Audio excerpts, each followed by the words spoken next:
Hey, Good Life, hope you guys are doing well. It's Forrest coming to you for today's 128 moment, and we've been reading this week in the Good Life Journal.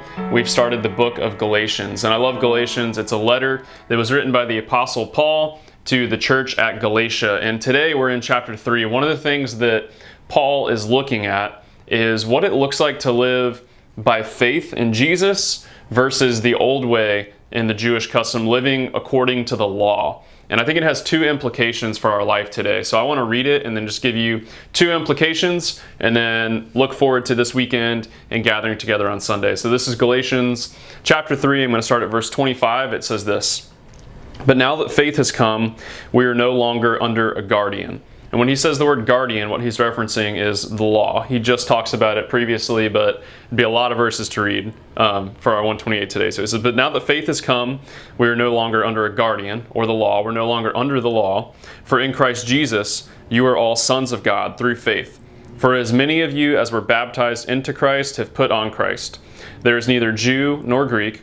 There is neither slave nor free. There is no male and female, for you are all one in Christ Jesus.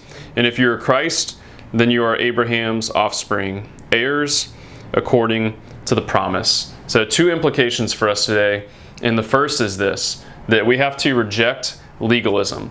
That in our life, we have to reject legalism. Legalism is always going to be something that we're prone to. And when I say legalism, Paul's calling it living under the law. And essentially for us in our life, it means when we feel like we have to abide by these certain rules to get to God, that we have to live a good and moral life to somehow achieve relationship with God.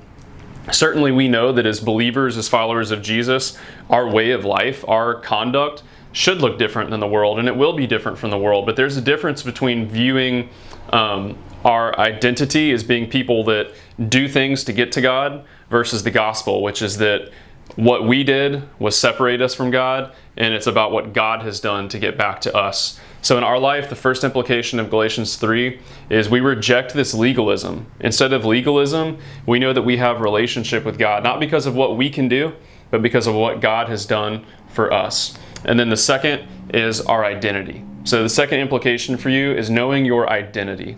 So many people, they spin their wheels on this trap of legalism and trying to earn their way to God. But what Paul is saying is that through faith, your identity is no longer in the law, it's no longer in your works, but instead your identity is in Christ Jesus. That therefore there's neither Jew nor Greek, nor slave nor free, nor male or female, but you are all one in Christ Jesus. So whatever is going on with you today, your identity first and foremost is not your job, it's not your political persuasion or the football team you root for or your national identity.